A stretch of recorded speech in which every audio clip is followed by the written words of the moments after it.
Listening to all the rhetoric in the popular media, you would think America is the most unfair, racist nation in the world.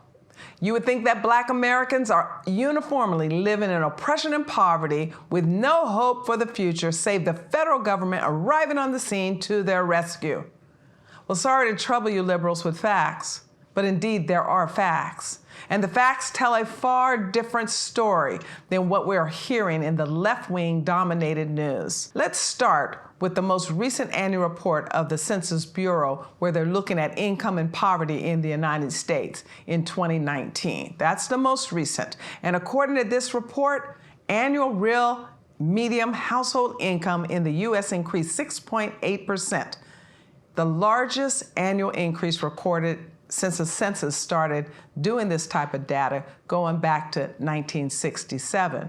But Black median household income in 2019 increased 7.9%, the largest on record. Moreover, in 2019, 29.4% of Black households had income of $75,000 or more, and compare that with 28.7% of Black households that had income of $25,000 or less.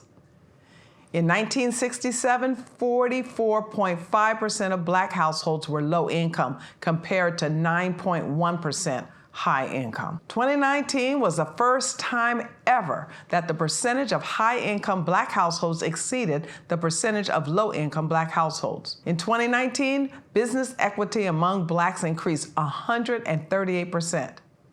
Yeah, I know we had COVID years, but this is remarkable progress that was measured in 2019. And what about other measures of achievement? Well, per the Census Bureau, in 2019, 88% of Blacks had high school diplomas, 98% of the national average. Compare that to the 50s. The percentage of Blacks with a high school diploma equaled 50% of the national average. I'd say that's progress. And in 2018, 37.8% of Blacks ages 18 to 24 were enrolled in college, compared with a national average of 40.9% in this age group. In the age group of 25 to 39, 28.4% had a bachelor's degree or higher, and compare that to 40% of the general population. The high school dropout rate among Blacks in 2018 was 4.9%, compared with a national average of 5.7%.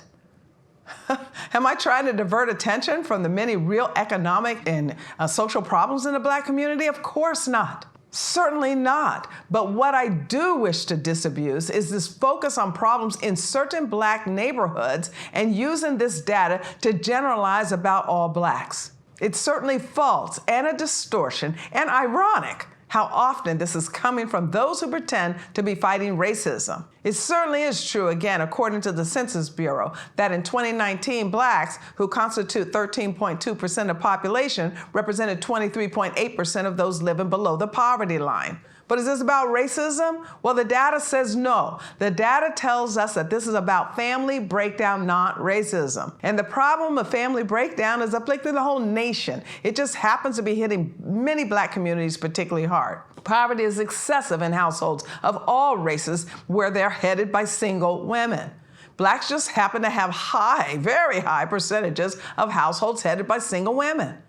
But according to Statistica, only 6.4% of Black households headed by a married couple lived in poverty. So enough of these racist generalizations about Blacks, and enough of the distortions that Blacks have not been gaining ground in our free country, and that where we do have problems, that we need more government.